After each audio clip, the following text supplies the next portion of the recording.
Today is day 142 of the Daily Bread Bible Study. We are looking at Nehemiah, continuing in chapters 4 through 7.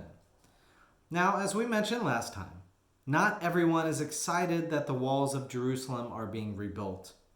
Sanballat the Horonite and Tobiah the Ammonite official mock the efforts to rebuild the wall. And upon seeing the Jews succeeding, Sanballat and Tobiah plot with the Arabs, the Ammonites, and the Ashdodites to fight the workers. With prayers to God, the Jews respond by setting up weaponized guards. Each worker carried materials with one hand and a weapon in the other. I imagine the process went slower, but they would also be prepared for an ambush. In Nehemiah 5, a complaint rises up to Nehemiah, the governor, that the nobles and the officials have charged interest to their brethren and thus have created a cycle of debt that has led to the nobles and officials taking away land and enslaving other Jews. Nehemiah knows that God and Moses have the commands there in Exodus. So Exodus 22:25, it says, "If you lend money to my people, to the poor among you, you shall not deal with them as a creditor. You shall not exact interest from them." Then in Exodus 21, verse 2, "When you buy a male Hebrew slave, he shall serve 6 years, but in the 7th he shall go out a free person without debt."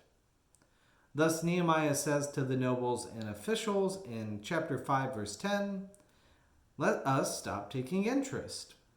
Restore to them this very day their fields, their vineyards, their olive orchards, and their houses, and the interest on money, grain, wine, and oil that you have been exacting from them." So, could you imagine in our day and time if the debts were not only forgiven, but also that sense of any of the interest that banks had accrued from people for lending, say, like to houses, that was repaid.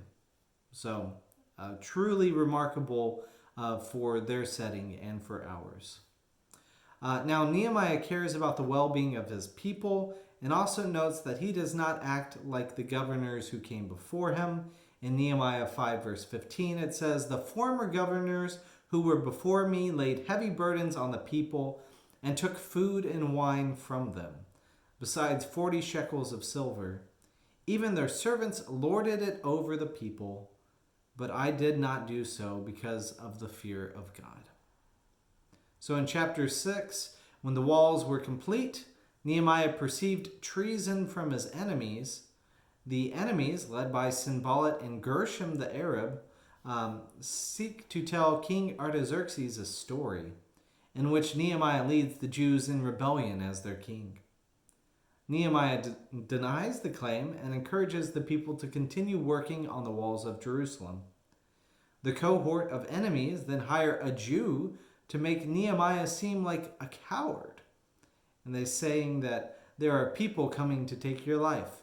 Go hide in the temple. Nehemiah refuses to take the bait, though.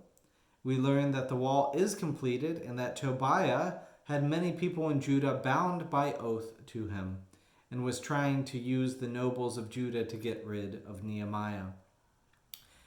Tobiah hates Nehemiah's success.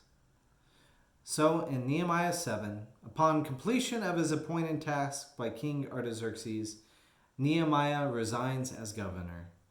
He appoints his brother Hanani in his stead and calls Hananiah to command the citadel. So very close names, different people though. He instructs the gatekeepers to be armed and ready before they open up the gates of the city.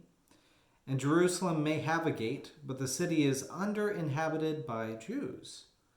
Citizens of Jerusalem are appointed as supplemental guards. We then see a list of returned exiles, including those who were mentioned in Ezra chapter 2. Zerubbabel as a governor, Yeshua as a priest, and Mordecai, an official mentioned in the book of Esther. So in Nehemiah 7, verse 77, it closes today saying, So the priests, the Levites, the gatekeepers, the singers, some of the people, the temple servants, and all Israel settled in their towns. So we will continue and wrap up the book of Nehemiah coming up next time.